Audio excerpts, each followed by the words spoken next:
To the O'Connor family, my wife Jill and I send our love on behalf of a truly grateful nation for her service. I'm humbled to be asked to speak today.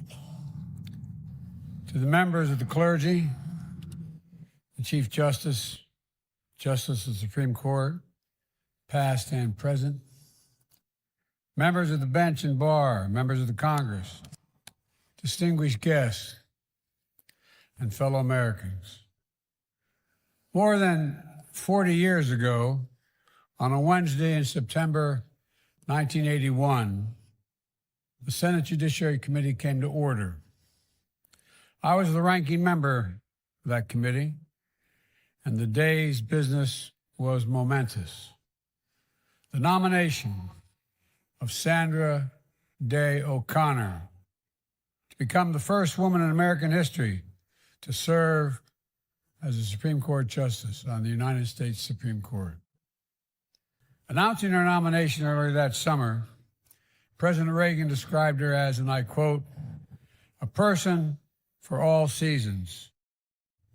And it was a person for all seasons who we saw at that hearing, and the Americans and the world would see through her extraordinary service as a justice, and I might add, as a citizen. Gracious and wise, civil and principled, Sandra Day O'Connor, the daughter of the American West, was a pioneer in her own right, breaking down the barriers in legal and political worlds and the nation's consciousness. To her, the Supreme Court was bedrock, the bedrock of America. It was the vital line of defense for the values and the vision of our republic, devoted not to pursuit of power for power's sake, but to make real the promise of America. The American promise that holds that we're all created equal and deserve to be treated equally throughout our lives. The High Court, she said in her opening statement, and I quote, "is a body to which all Americans look for the ultimate protection of their rights.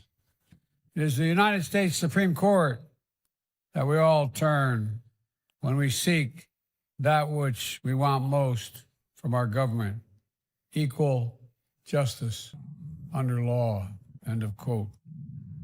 Equal justice under law is the noblest aspiration of humankind, and the aspiration of Sandra Day O'Connor, one that she pursued her whole life. The last justice to have held elective office, she was especially conscious of the law's real impact on people's lives.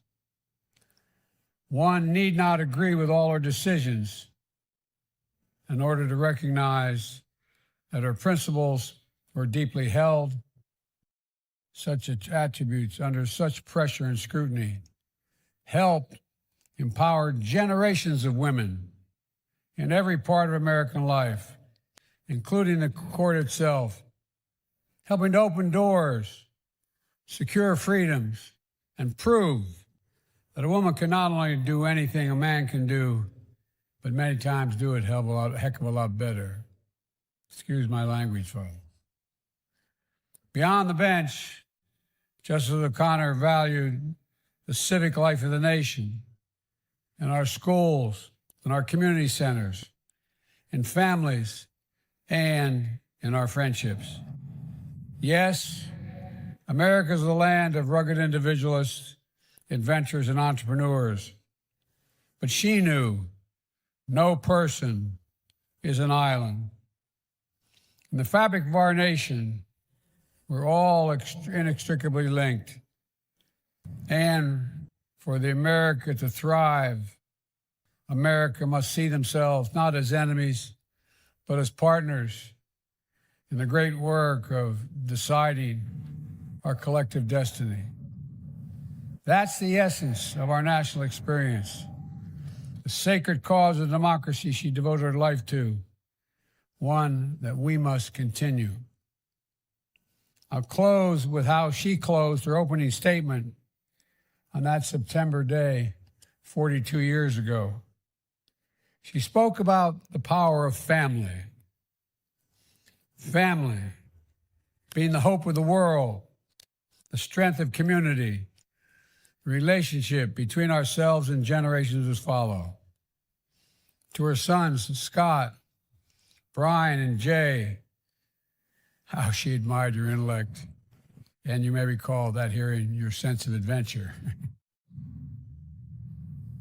We all saw on that day and all those years after how much she loved your dad, a brilliant lawyer who always supported her.